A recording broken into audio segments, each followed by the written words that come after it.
it's a beautiful summer's day here in Scotland today, and today I'm going up to Drysdale's in Perth to discuss with them about the possibility of making the switch from petrol bike to the Surron. Join me in a bit when we make our way up there and see what there is to see. Hello and welcome to this Scottish Surron vlog. I'm about to be what you would call an early adopter of the Surron Light Bee road legal bike. Now, if you've seen my previous vlogs on the Triumph Trekker GT e-bike, you'll see that I've said that the reason I've gone for that bike is simply because I didn't have a garage at the time and I needed a bike that I could physically lift up and bring into the house. Now, since then, I did build a bike lock-up and decided that although the e-bike is amazing, I just wanted to experience riding a bike without having to pedal all the time. So I decided to get a conventional petrol bike. Now, less than a year later is 2022, and Surron have just brought out their first road legal Surron. Now, if this bike had been available 2 years ago, I probably would have gone for that, even instead of the Triumph e-bike.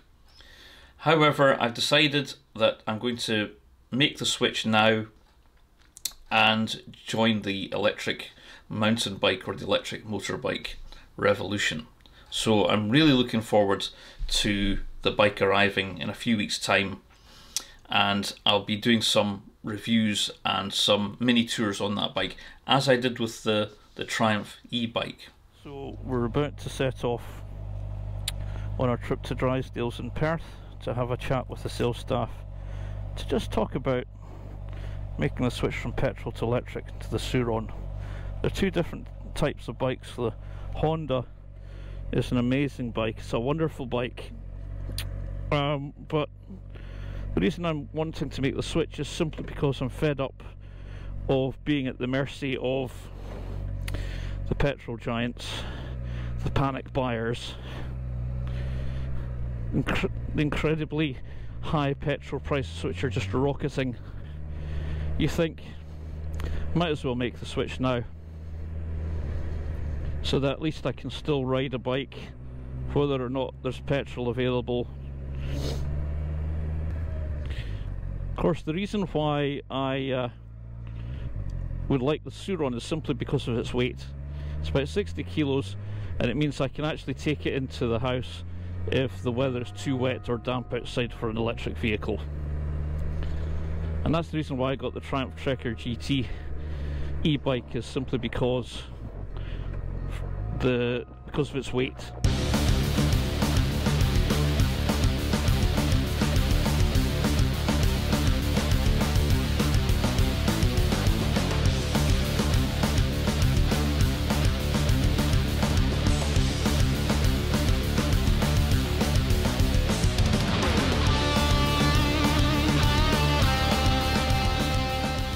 Well, let's have a look at some of the electric bikes they've got. So here we've got the Surron Storm. This is the larger bike. Seat height's a bit high for me. However, here we have the Surron, and this is much more for me. This is the road legal one. It's got number plate placed there, indicators, and I've ordered one just like this but in silver. So these are the bikes, and they weigh 67 kilos, which is the reason why I got them. This one here, this is the Talaria Sting. This is the equivalent of the Surron, but this isn't available in road legal form yet, and the seat height's a little bit higher than the Surron. Because I'm not a big person, the Surron road legal is the right seat height for me. So the reason why I decided to go for a Surron is because I can do this. Watch this. One hand up, one-handed, can lift it off the side stand. So that's the reason why I decided to go for a Surron. Couldn't really do it with these other bikes.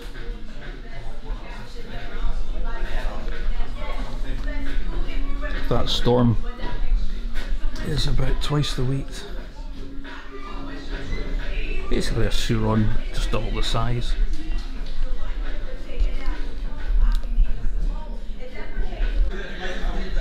So I've been looking at helmets, and I've decided that I like this silver one here. I can get it. Oh.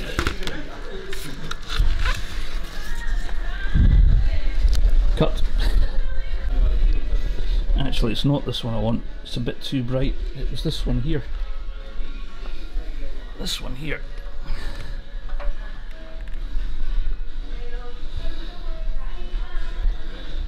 That feels a bit heavier than that one. This feels heavier. Let's feel the weight of this one here. Oh, this is much lighter. I think I prefer that one. Actually, this colour here, this might actually, this actually might be that's much lighter. Yep, I think this is the one for me. It's much lighter. Nice colour, matches the colour of the bike. This is a Fox brand, a bit like Muddy Fox. Don't know if there's any connection between Fox and Muddy Fox, but I buy Muddy Fox for my e-biking gear. So this is the helmet colour and the right weight. So I want to look at hoodies next. Quite like to get a hoodie.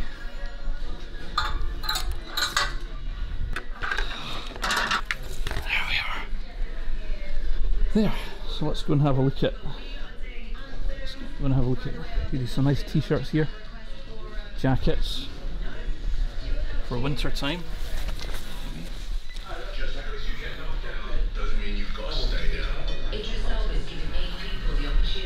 Fox. T-shirts here. Some nice hoodies. I like this. This will match the colour of the bike. Metallic grey colour. Oh, so many jackets here.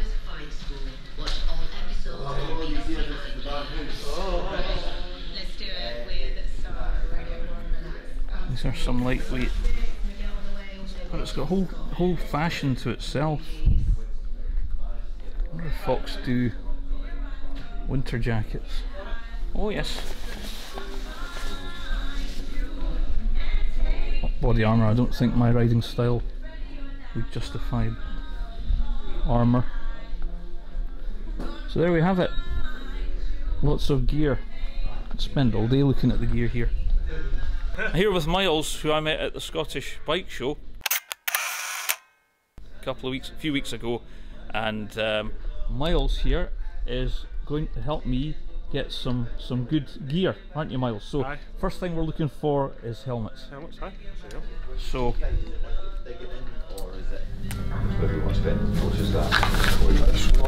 that one? Okay. Do you want me to help you there? I'll put this on the counter for you.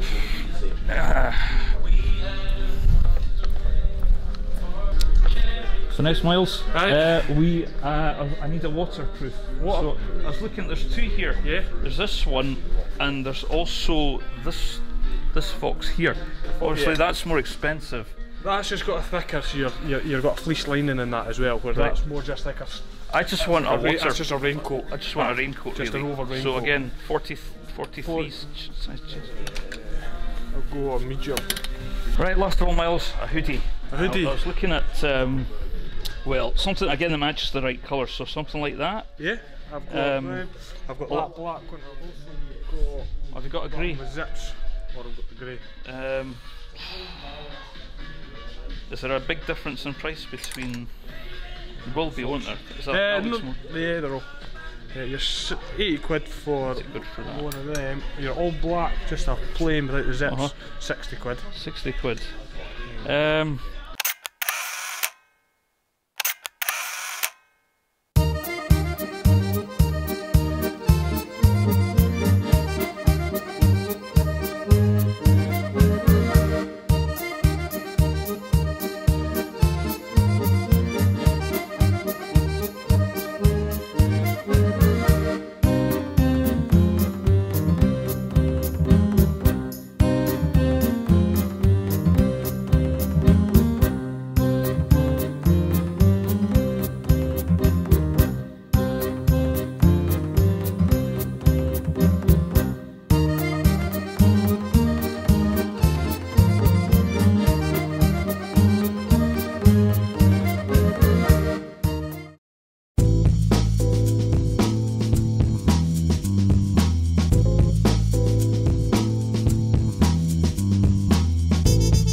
Well, hello and welcome to this Scottish Surron review.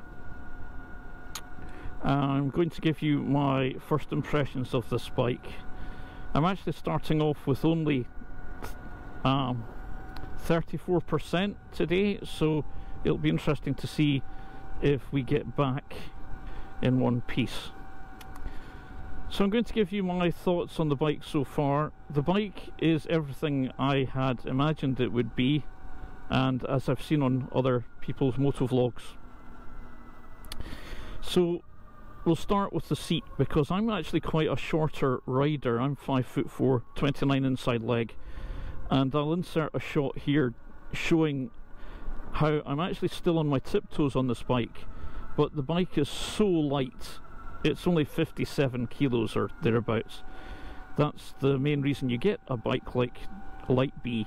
It's for the weight rather than anything else, and the agility, and the ability to ride it on trails and tracks and farm tracks.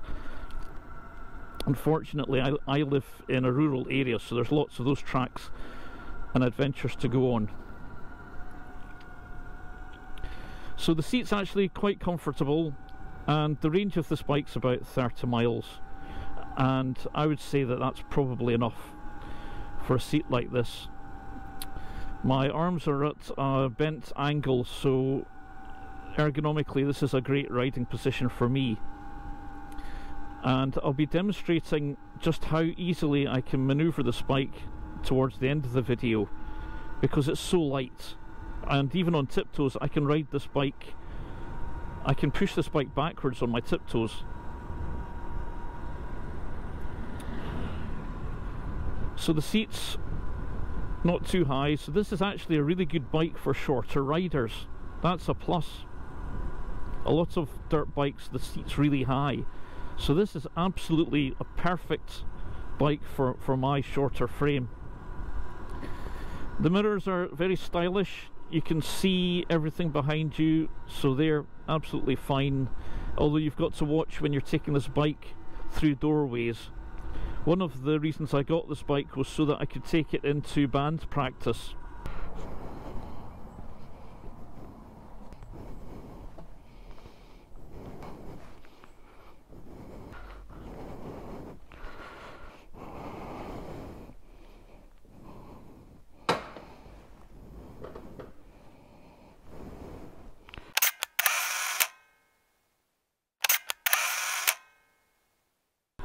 The clocks are nice and bright, and the most important thing you need to be able to see is how much battery you've got left. Nothing else really matters. Speed doesn't really matter on these bikes, but you can see quite clearly how much power you've got. Now let's look at the motor. It is quite noisy, but that's a good thing because it means people can hear me coming. Vibration, there is none, and one of the bugbears I had with my motorcycle was because of vibration. If I was riding on the motorway for more than 10 miles, I would stop feeling the blood going to my fingers. But with this bike, it's a short range bike, and I'm just not experiencing any of that, which is great. All in all, I'm really enjoying the sheer lightweightness of this bike and its agility and the ability to flick it around corners like this without slamming on the brakes all the time. Join me in a little bit when where I shall demonstrate just how easily I can turn this bike around in small roads like this that I could never do on the CBR 650R that I had before.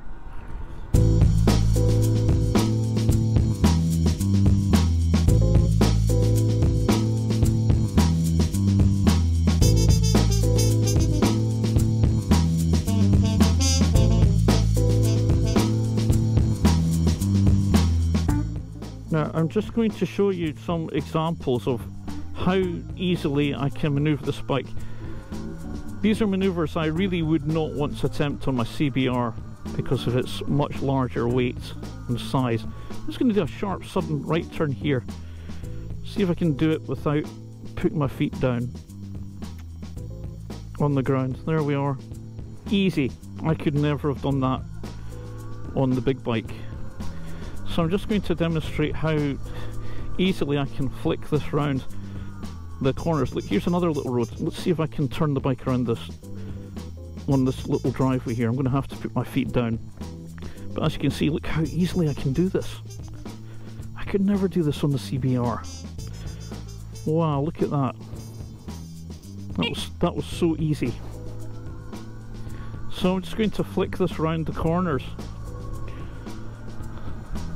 It's a bit of gravel, but it's just so much, I'm just so much more confident on this bike.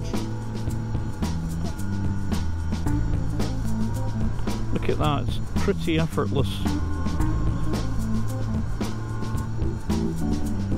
Let's go down this road a little bit further.